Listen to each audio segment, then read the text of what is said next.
Hello everybody and welcome back to another video. Well, it's going to be a big one today because we have some action-packed information that we need to be talking about to do with stocks, cryptos and commodities. We've got what's called an island reversal pattern forming on the SP 500. We have several banks around the world intervening in their currencies like never before. And of course, we just had the Fed come out and Jay Powell said, we're going to use all the tools, guys, to combat inflation. What does this mean for the next couple of days into the next few weeks? We've got some serious information here, along with what the big fund managers are currently doing. Some great reports, some great information. See you soon.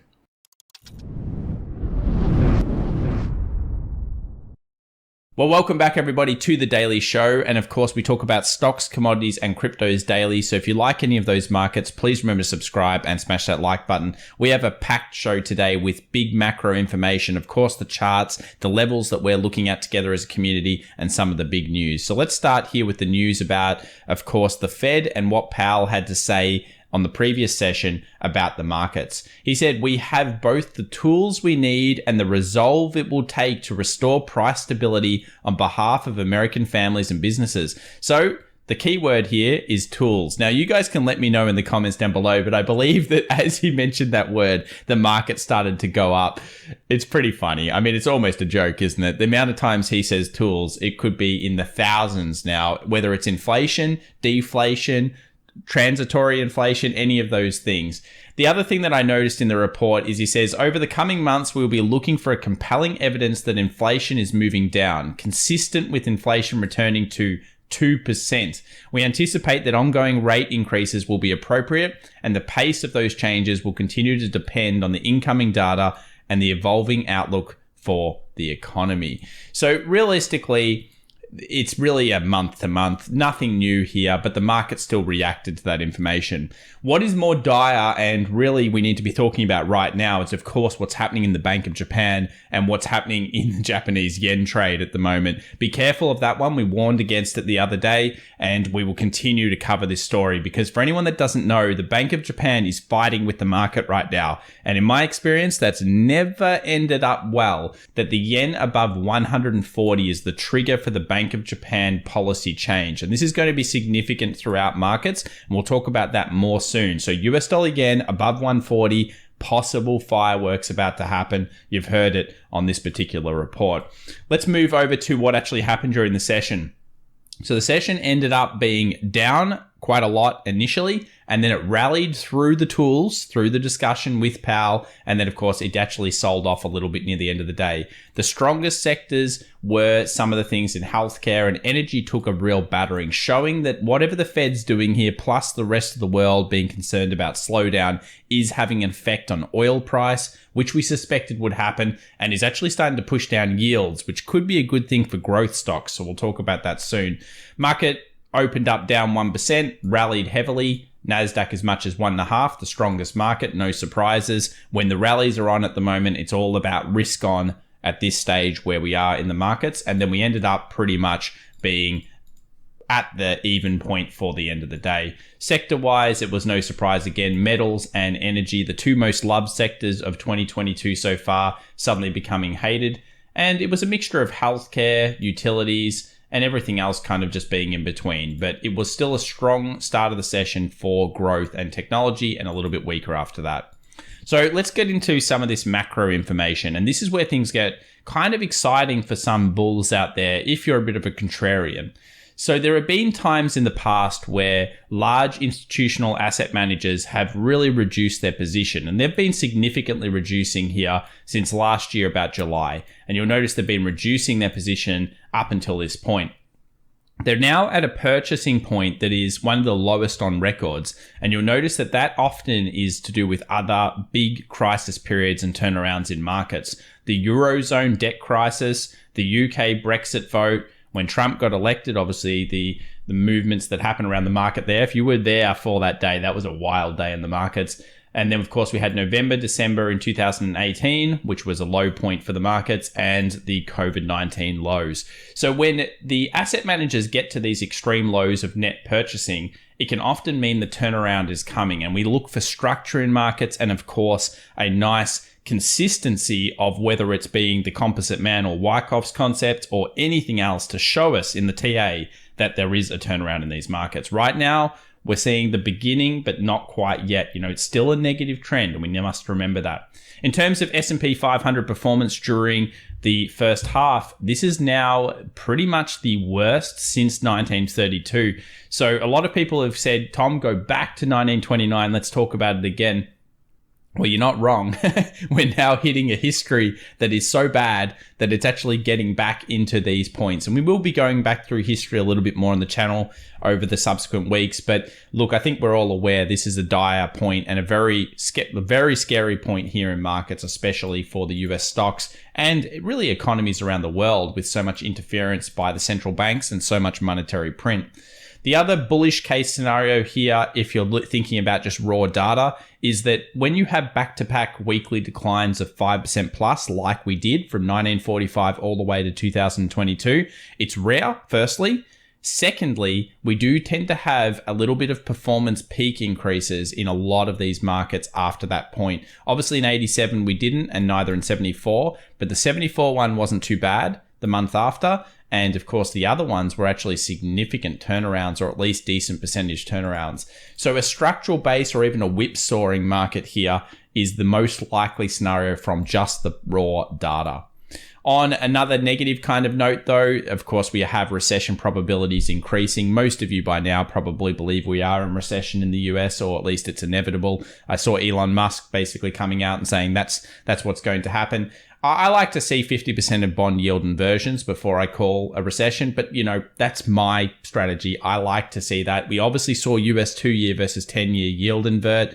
That's usually a terrible sign as well. But the percentage chances of recession are incredibly high, well over 50% into the top percentiles now. We're getting in that 60 to 80% range that the US is most likely going into recession. Let's talk about the elephant in the room, and that is the Japanese yen and, of course, the Japanese central bank intervention. Watch this chart, guys. This is going to be fireworks. Whether you want to be involved, I personally don't, but if you do, this is the chart that you want to be watching, because the Japanese bank is intervening in their currency. To do that, they're trying to keep rates under the 0.25 level, and this is now several days in a row that they've come under fire. Effectively, they are using trillions of printed yens to try to stop this from happening. While every other central bank around the world is like trying to combat inflation, they're going the other way and saying, no, we're going to continue to stimulate the economy through our normal procedures. And that is coming at a great cost. We saw that article before that was talking about the US dollar yen. So if we load up the US dollar yen on the price target here, basically, if we hit a 140 number, which is supposedly the trigger point, that would mean a Bank of Japan policy switch. Why? Because they're getting squeezed. At that point, they've got to give up on their plan. It may work out. Usually it doesn't. We'll continue to watch this story. And it is important whether you trade crypto, whether you trade stocks, whether you trade commodities. This is still a huge worldwide event. And it's also happening, I believe, in Turkey as well, which we'll talk about in subsequent videos. So make sure to subscribe. Let's talk about the VIX. VIX down 28.93, still heavily elevated. This is the fear index for anyone that's watching our video for the first time or doesn't know what this is. The VIX basically shows us a huge amount about the volatility in the markets and just means that the options are really expensive. And of course, anything can happen when you've got a VIX this high. So still pretty high up there. Some good news for bulls. US 10-year after Papa Powell's speech actually dropped to a new low here. We broke through that little line. So it's in line with what we've been talking about. At this stage, the lead indicators would say that over the consistent next few months, it looks like the actual rates of the US 10-year should be coming down. That's most likely due to demand just dropping like a rock as people become more fearful, tighten. Obviously, we saw it in restaurant bookings as well, one of those leads that you can use at. If you can get restaurant data, it always shows you a bit about the general feelings of the retail sentiment. And we saw that a few weeks ago where it was already dropping. And this is causing, of course, demand to drop. We still have the supply problem though. Remember, the real crux, if you want to just say what's the most positive thing to the market, is China saying we're done with the zero COVID policy. We open up the borders. Let's go. We're back. That's going to be a very decent catalyst for markets. But until that happens, this is on a shoestring of mostly negative news out there. And that's why the markets are still heavily short from the big guys. Let's move over to the DXY. Dollar index dropped to a new low here after going up. Pretty decent sign that it's trying to turn around. Problem with the DXY is most likely Japanese yen, and there could be a bit of manipulation as money flows around the world, escaping some of these interventions, such as the Japanese yen intervention. That's one of those things where if I had a lot of money, I'd probably be rotating it out, or I would have already been doing it back in March, if not before that. But yeah, I think that this is a bit of a convoluted chart. We are probably net kind of on the short side here from a TA perspective. It all began here. We were short in concept here. We've obviously been short in concept here. And new lows should hopefully continue to follow through. And if that does happen, things like gold versus the US dollar should be able to increase. Now, gold came off a base that I wasn't really expecting. It didn't get through our key level, which was up here. But we've got like a new little zone that if now on the smaller timeframes, gold could breach above 1842, I think that'd be a pretty bullish sign here over the next 24 to 48 hours. So gold above 1842, that's going to first timeframe change trend on things like the 15-minute, 30-minute, 45-minute and below charts. And that's going to be one of those things that probably should push us into new kind of peaks off this area here for gold. Defended areas, where are the bulls really sitting? I believe they're sitting more in this 1820 zone down here, which we've had some nice purchases off in the past. And right now, I would think the gold is in a no-go land. If you short it, fair enough. Otherwise, it's very tough to say that this is the good price for it.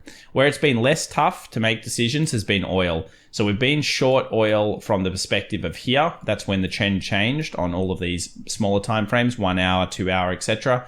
Then the daily has changed, which happened here. And then we saw that beautiful consolidation. If you go and watch our live video that we do every Monday, well, this week, Tuesday for the open, we saw this and it was a stonker trade. Very nice if anyone's short oil here. Fantastic coiling market, distribution, false break to the upside, little rejection there, and then follow through. Still looking towards the 98.50, but significant risk reward.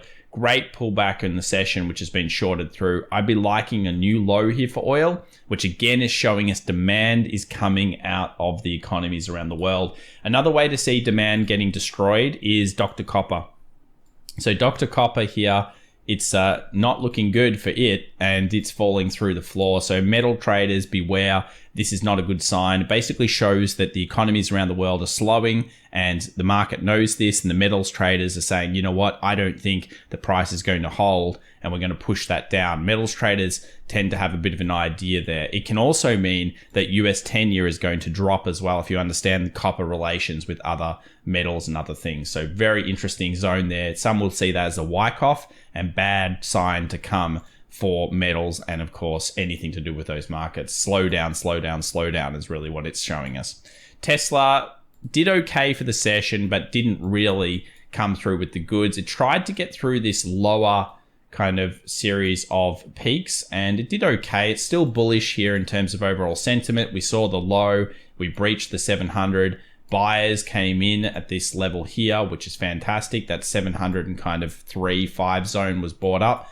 And that's a positive sign here for markets, at least from the Tesla perspective. But it's not enough to really say, oh yeah, I'm super excited. Anyone that was in the day trade that got in around here, congrats to you. Great buying. Very well done. For anyone that's sitting around this zone, we would want now to breach this and then be able to move to 760 and 780. That's going to be pivotal for these markets.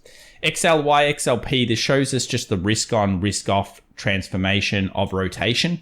And at this point, it's consumer discretionary versus consumer staples. Basically, how rich does everyone feel, or how are those stocks going versus the defensive nature of markets? Now, for all of 2022, it's basically been down, but we've seen some changes recently where it looks like at this stage, if we're going up, the Nasdaq should theoretically outperform the SP500 based on this chart as we see it right now, in terms of just raw percentage.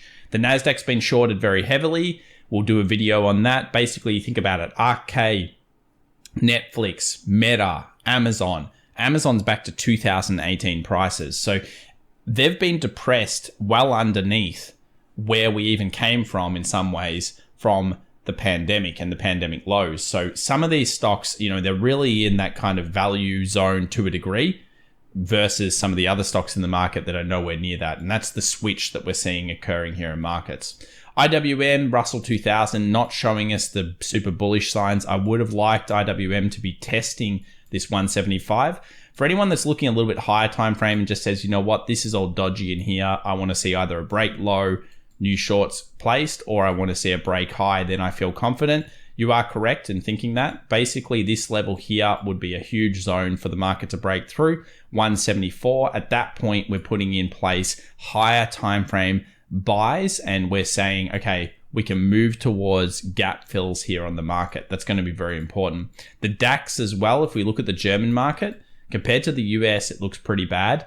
Why? Because this market doesn't have as much technology in it. So if we think about what really is being picked up at the moment, it's actually technology outperforming some of the other sectors. Energy, financials, metals, no good right now, very bad. They were cool for most of 2022.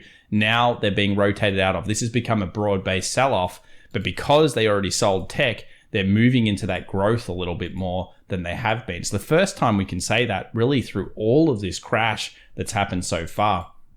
Super interesting how that shift changes right at the moment where everybody's like, I'm done with tech and now I'm going into metals. Coincidence? I think not. The news and media are very good at, of course, convincing us of these concepts. Let's move over to the Nasdaq, and here we have the big breach that would be very important here, 11,750 to 11,800. We'd want to breach through that.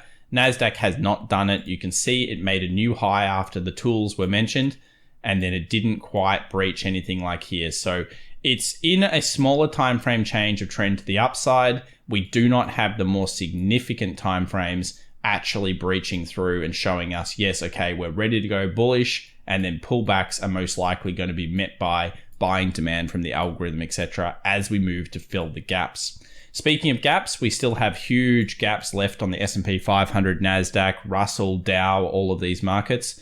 We do have the little island. So the island is a gap below, structure formation, gap above, bullish buying. And I think if we make a new high here, things are going to look a lot better. I feel like if we make a new high here, the market's going to snap this high, which is the 38.30. And if that occurs, then even though pullbacks may occur afterwards, it's a higher statistical likelihood we go to fill this gap and possibly even the secondary one. Remember, this was a weekend one, so it just like completely didn't have price there. It just fell straight through. So there's some serious action that could be there for the bull side. For bears, well, they're looking at now or never really. They want to short this thing right down. And I don't know if bears can really convincingly say it's going to a new lower point until they get underneath this low. And once that occurs, the most logical conclusion, as we've said many, many times on this channel, is to hunt for the weekly 200. So if we put the 200 here, we'll just change it from a 20 to a 200. And you look where that is, 3,500 previous resistance, obviously a Fibonacci as well of the whole pull. So if you grab the Fibonacci here, we put that on the chart, take that across, there it is, 50%. So 50% and of course 61.8. I saw the comment the other day, someone said, well, Tom, that your bond traders that are calling 3,500 and 3,200 are just using Fibonacci's. It's more than just the Fib actually, that they're using an average median of working out the actual prices of the stocks underneath the S&P 500 and saying, where is the median, where is the average? And this is where they're getting those forward projections coming through. But look, the whole point of markets is to find things that harmonize together. If we go down to here, what happens? 200 previous buy zone for many, many of these big fall offs in markets. If we go to a 61.8 Fib, well, guess what? At that point, we also have a very fair value for a lot of stocks in the markets based on historical metrics. So both of these zones work out for bears, but we haven't quite seen that flow through yet. New low here though, I'd be pretty worried. Small time frames, this is what we're looking. We basically want it to breach this supply over here. That's that 38.30 area. And if that happens, more positivity on this market. Currently, it's still bullish on the 1 hour, 2 hour kind of timeframes. We're still theoretically bullish. For small timeframe traders, they're going to be bearish due to what happened here at the close, and they're going to be trying to short it through. But the small time frame towards the short, I'm not too sure if I'm interested in that trade just yet. A lot of people are saying this is it. It's going to blow down. You can certainly do it. Just have tight stop losses right now. Make sure you have risk management and structure. I'm looking towards the buy over in this area. We'll find out whether that does end up occurring. And of course, we'll keep watching it. For the expiration, the max pain on the previous session was 375. So if we go back to SPX, you'll notice the close was just above 375. Very sneaky by them to get their max pain through for that options expiration. But the one on Friday at this stage sits at 378. Look, max pain is not to be used by itself. It's only if you can see a bullish trend, possibly you have a resistance that you're already technically using at that max pain. That's where you want to be using it, guys. Remember, it is not the golden goose. It is more of a concept that you can say, okay, if all the options were to expire worthless, where would the street make money? And if the street doesn't have the positions and it's actually more retail traders, this can help you quite a lot. So actually price would be a little bit above where it is currently if it was to expire perfect on the Friday at this stage. Move over to Bitcoin market to finish up the video here. And of course, we'll talk about this. Bitcoin 20,400, right on basically production value cost, which we'll look at in a moment. If anyone's not aware, this is actually the raw cost of production for Bitcoin at this stage. Still not really out of the woods till we get past 23 into the 24,000. At that point, we put in accumulation. And in our experiences here with crypto and with Bitcoin, it can hover around for a while. So I'm not too interested in the speculation here. I'd like to continue to follow it though, and then find if we can get a good zone. Notice the volume on this particular exchange has risen. So in Wyckoff's one of his laws, he talks about the law of effort. And basically this law of effort is, does the volume maintain a really high zone throughout all of this? If there's a lot of transactions going on, that could show us that nasty Wall Street and others are actually purchasing into this market while retail is getting scared.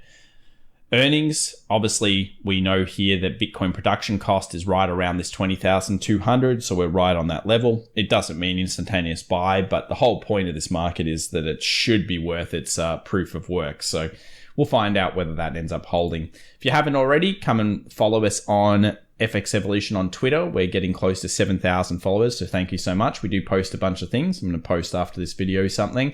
And as I mentioned, we've got some extra news coming out. Thursday, 10 a.m., Fed Chair Powell comes out again to harass us in the market. How many tools will he mention? I don't know, but let's hope it's about 6,000 tools so we can go up. Thanks very much, guys. Subscribe if you enjoy the content. Of course, give us a thumbs up, and we'll see you in the next one. Bye for now.